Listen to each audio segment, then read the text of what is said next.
Hey everyone, and welcome back to Be a Warrior podcast. And if this is your first time, I am so grateful that you are stopping in. My name is Angie, and I have been an above knee amputee since 2018, and just recently had a revision surgery and an AMI procedure out in Boston through Mass General and MIT. So I have been going through all the throes of being a new amputee, so to speak, because I did have a little bit of a revision. Bone was cut off, foreign object was taken out of my leg, bursa was revised, tissue was changed, and then muscles were stitched together differently. So I'm kind of going through all those first steps again. But I have to say, it's much easier going through it the second time because you actually know what's coming, and pleasantly surprised when it wasn't as bad as the first time. But that's neither here nor there. But this week I thought I would talk about a work in progress. That is all of us. That is every human being in the world is a work in progress. And we are a work in progress. If you are trying to better yourself from the day before, you are a work in progress for the rest of your life until you die. And that is sometimes a hard thing to think about because we tend to want things to happen and fix us and we're good to go. Like really, it's good to go. Amputation, and I can speak from that, is truly that point exactly.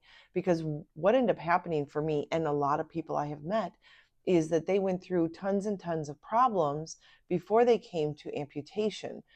And amputation was supposed to be the fix-all, right? But it isn't. It just starts other issues that you have to work through. So we are constantly a work in progress. It doesn't end because a surgery happens. It doesn't end because you get a better job. It doesn't end because you become a better neighbor or a better friend, or you get married, or you have beautiful children, or any of that. Your job in life is to be better each day than you were the day before. I truly believe that. That is one of the reasons why I had this podcast. I could have easily taken my journey as an amputee and held it close to me and been secret about it and shared none of my tips, tricks, or what got me through some of the hardest moments and sharing some of my hardest moments. But that wasn't what I felt called to do. I was called to share my experience to help another fellow human being get through the experience the best I could help them get through it. And really, everybody's journey is so different that all I can do is give you my experience and hope that it gives you a glimpse into what you might see, feel, or experience. And that's really all that it is. But I've given some thought to this week, and really, the work in progress, and I've said this time and time again, comes from looking within. And that isn't that kind of where we're at on the level of humanity right now, is checking our heart and checking our gut at where we're at right now as a human being, an individual, despite what's going on in the world, despite what's going on in your neighborhood, despite what's going on at your job. What about what's going on in your heart? And if your choices are to make the world a better place, it starts with you. And it starts with that mindset. And I go back to mindset almost every podcast because I am a firm believer that our mindset really does matter. It makes a difference. It makes a difference in our own lives, but it makes a difference in our successes and our failures, our relationships, our jobs, our opportunities, doors that open, doors that close. Mindset is what drives it. And so our mindset going into anything in life, whether it is amputation or just life in general, we really need to set up our own hearts to where we need to be and what works. So, for example, being an amputee, before I became an amputee, but I knew that I was going that route, I wasn't sure what to expect. I really, at that point in time, I knew nobody that was an amputee. I wasn't a part of amputee groups. That was so far out of my reach and realm that I didn't even want to see that world because it was too scary at that time. It was too real at that time. But I had to start forming some thoughts about that. And I had to make a decision prior to my surgery how I saw the outcome of this surgery for me. And does that mean that that's what's going to happen? No, but it's going to give you a better than not chance of realizing some of that. For example, I created a vision board before my surgery because what I wanted to do was just that. I wanted to envision what I expected to be like when I came through it, and who I would expect to be there supporting me, and who loved me and will love me through it. And that vision board still stands today right over here in my room with some add-ins, but mostly it was pre-amputation, because that literally was a moment in time for me that everything shifted, everything changed, and life went off track, but didn't fall off track, if you get my drift. Yes, I had envisioned what the rest of my life looked like. Don't we all do that? Like, I knew I was a mom and a wife, and I had been homeschooling, and they're going to go off to college. They're going to meet someone. They're going to get married. We're going to have kids, grandkids running around. Life will be great. Husband will retire. We'll travel. You know, you had the whole plan. And then a fork in the road happens. Or you can say that the railroad conductor changes your direction, and all of a sudden you got a cartoonish whip to your train that goes completely a different direction. Now, it can go in two different directions from there. It can literally derail and fall apart and blow up in your face, or it can derail, go off on a different direction, and find a whole nother world that you never could have dreamed of and never would have experienced had where you got to not happened. So we may curse the injury we had, or we may be angry with the person who blindsided us at an intersection. We may be sick to our stomachs because cancer chose to take away a limb. But all in all, I believe for the betterment of your eyesight, seeing something different, meeting different people, impacting different lives in different ways. I've told you this before on here. Like, I never would have thought I was going to do a podcast. Quite frankly, I don't listen to podcasts. I can't sit still long enough. And if I'm in a car, I love music too much. Music inspires me and excites me. It energizes me, and it lets me have all my emotions. So when I'm actually in a car and not sitting at home, I'm listening to music pretty loud. But I do know that this was a place that I was called to, whether one person listened or a million. And it didn't matter to me. At first it did, but it doesn't matter to me anymore. Now I do this because I'm speaking to the choir. I'm talking to myself half the time. And this time around, it is to remind myself I'm a work in progress.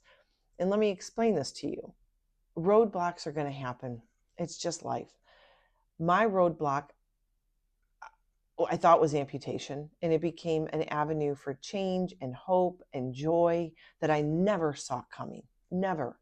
So I urge you, if you're going through something life-changing like that, open your eyes to what the possibilities are. Don't shut those possibilities out. You might be a better person for it. You might be a richer person for it. And I do not mean monetary riches. I mean the kind that nothing can be taken away from you kind of riches. Something you can take when you pass.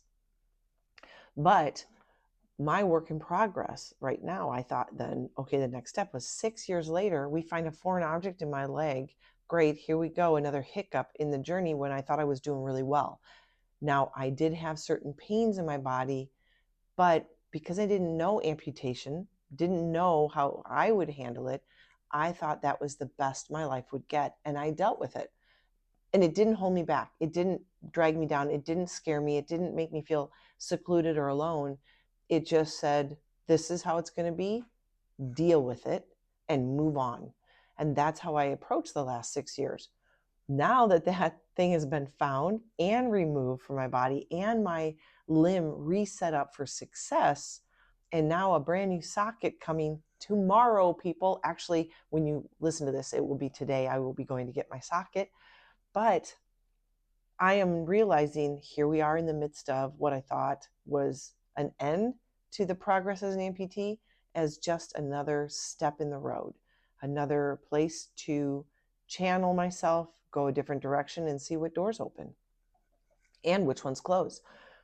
But we get even on a more minute schedule. We're heading to the Hawaiian Islands next month. And I was like, I know I'm in the middle of test sockets and changing legs, but you're going to get to the gym. You're going to feel 100% great. You're going to be ready to tackle the ocean and snorkel and surf and do all those things you want to do. Get to the gym every day. Nope. That didn't happen. I am in my I'm in my check socket again, which is a hard plastic leg that my skin fit body goes right into, and it is beating the crud out of my bone up in my groin area. It is ripping the skin apart. It is hurting so bad, and I'm so obstinate that I will, and just filled with drive, that I won't take it off all day. But I have been having, for the first time ever, to take it off earlier in the night, and not at the time for me to get my shower and go to bed, like maybe an hour before. I'm done. Like, I can't sit in it anymore. I can't stand it anymore. So I'm bummed because I'm not feeling at my best, right? If you know what I'm talking about, like, I live for the gym or hiking, and none of that right now is a part of my plan. And then the emotional side of it is I usually go to my horses and find some love there and compassion, and I find myself again there. And I haven't even been back to my horses since my surgery, just because the uneven ground is hard enough on my limb, let alone in a socket that's horrible right now for my limb while I wait. So I am not in the greatest of places, and I have to remind myself that I'm a work in progress. But just because I physically cannot work on myself does not mean that I can't emotionally, mentally, and spiritually work on myself. And that's where I need to put my drive and my energy right now. And at least for one more day, right? Like, I'm so excited that on Wednesday I'll be getting my new socket, and knock on wood, all will be great, all will be wonderful, and I'll be off to the races. That's usually how it goes. But again, a work in progress. And so there's things that we can be doing. And number one, I've got to remember to see the best in myself, because it is so easy to see the flaws. It is so easy to be taken down by negativity. And that's where that mindset comes in. And, we've got to see the positive in ourselves, but we also, to help with a lot of the internal turmoil that a lot of people are feeling around the world today, we also have to see the best in the people around us. And we have to learn when to speak and when to be quiet. We need to learn when to use love as a love language, and when to keep our mouths shut, and spreading good things into the universe, because I believe that is what we're meant to do. We are all neighbors first and foremost, and we are meant to be there for each other. So I would say that we need to assume the best. I have these cards, and I'm just going to entertain you for a second, and please let me do this. I use this deck called Cognitive Behavioral Therapy, CBD, CBT. And they come in 3 parts: think, act, and be. And the first one is a think card, and it says, assume the best. Most likely someone will do something today that annoys you. Yes, that's true. When that happens, aim to make the kindest possible interpretation of the person's actions. Like, for example, if someone cuts you off in traffic, you might tell yourself that they're in a hurry to see a dying loved one in the hospital. I have used that one multiple times. The chances are that's probably 99% not true, but it does help me calm down, and see how this reaction affects your peace of mind. Because really, that person will never enter your life again, more than likely. And you have to deal with what your emotions are stating, your reaction to a situation. But if we assume the best, because I know that I am flawed. That is just me as a human being. I am flawed, and I am working on myself. I am a work in progress. I'm a work in progress as an amputee, always a work in progress. But my heart is a work in progress. My mind, my thoughts are a work in progress. And I can't tell you how many times I fall short of the goals I've set for myself and where I want to be. But that is being human, right? And so, Even though I'm frustrated with not getting to the gym right now, I know I'm a work in progress and that tomorrow will be a different day. And so I'm trying to remember that when I'm upset with myself and I don't like what I see in the mirror and things like that. But more importantly, we are expected to see the best in the people around us, because haven't you fallen short of that grace from others? Have you not sped or tailgated? I know I have, and I'm ashamed to say so, but yes, sometimes if I'm in a rush, I get very frustrated. And I live in a very nice, quiet part of town up here. It is carefree Arizona, so you can imagine how the drivers are most of the time. We are not in a hurry up here in carefree. We are moseying people. And I have to remember that, because sometimes I'm in a very mosey place and other times not so much. And so I need to remind myself that I do something stupid like get on someone's tail. And then I realize that this is stupid because I'm putting myself and them at risk, and nobody is worth that. No rush. And if I'm in a rush, it's because I was running late, not because of them, but me. I have to work on myself, and I am not perfect. All right.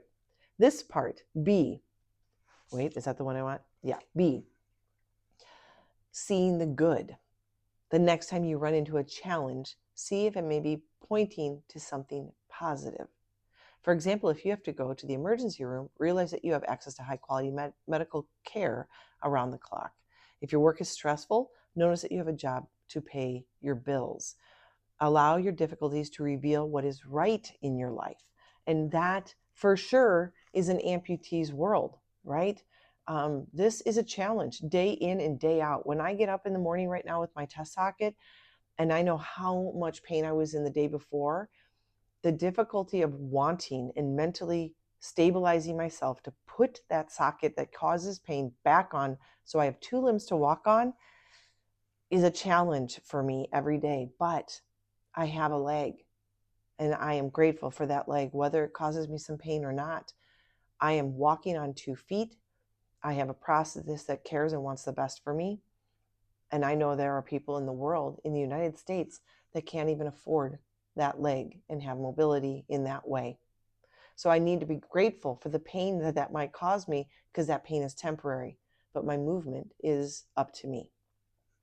I also think about those times when I was homeschooling my kids and those little ones running around, and literally cleaners would come or I'd wash the windows, and the next thing I know, there are nose prints and there's handprints all over the glass windows, everywhere, even places I'm like, how did you get there? Like, how did you get that handprint?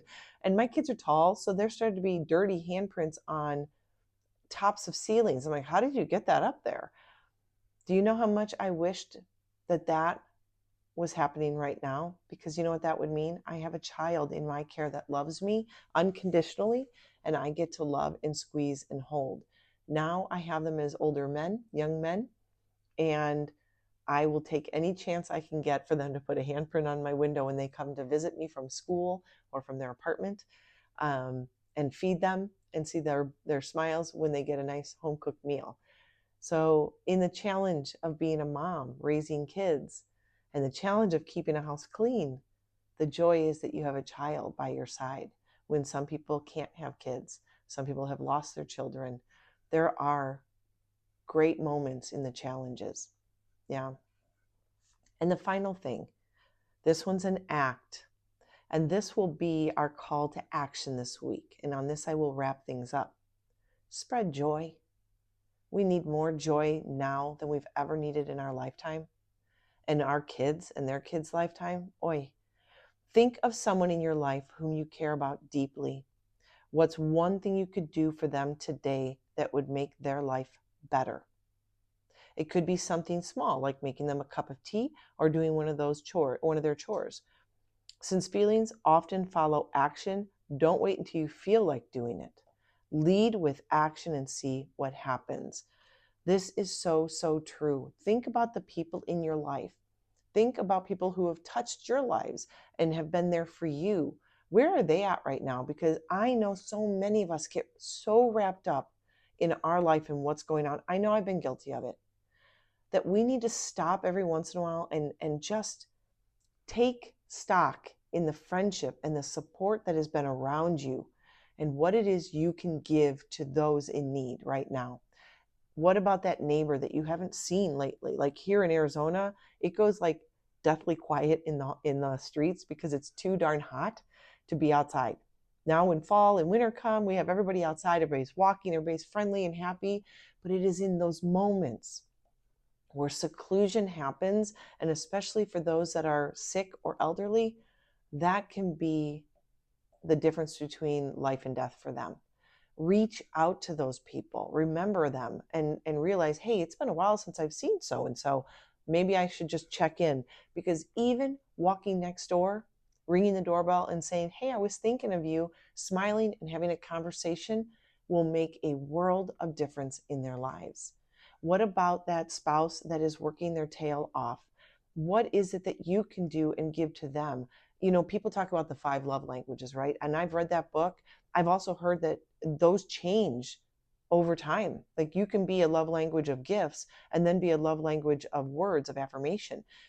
It can change for you. Our children, there's a book on the love languages of children and young adults, and you can pick those up.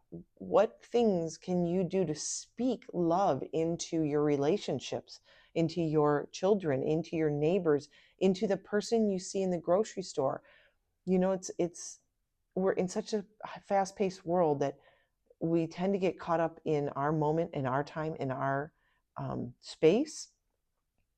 But I'm challenging you today to step out of your woes and your concerns and your worries and act before you feel it. Act to do something good onto somebody else. Bring goodness to somebody else. Bring happiness and joy to somebody else. And I will guarantee you the feeling that you didn't have before is going to come to you in tenfold. You are going to feel more joy in your life for seeing that in someone. And you don't need to tell anybody about it. This is to be done in your heart, in your mind, on your time, and in your space. To do something, do an act of kindness without hope of return is probably one of the greatest gifts we can give to each other. Kindness through words, kindness through checking in, kindness through affirmations that they are important in your life, that you see them. Because isn't that all we want, is to be seen by others, seen for what we've gone through, seen for our strength and our courage in times that are normally fearful and hard to deal with. So I challenge you. I haven't done a call to action in a while. I'm going to give you a call to action. Spread joy this week. Spread joy despite what you feel. Spread joy so that you can feel joy, and see what changes happen in your life. You will be, I think, pleasantly surprised on the outcome. So I hope that this resonated with you. I hope amputees out there, this truly goes for you as well, even more so, because right now I know that I spent so much time dwelling on me, my pain, my changes, my challenges, the things I can do, the things I can't do yet. Those things became all consuming and encompassing. And I'll tell you what, those people that surrounded me and never left me through those times, those are the people that you pull closer today than ever before. Those are the people that you say, I see you, I love you, thank you for never leaving my side.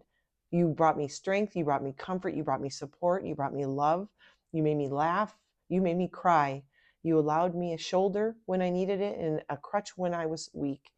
Those are the people that I'm calling you to action, to go out and spread joy for them, whether it's within your own home or outside in the outside world.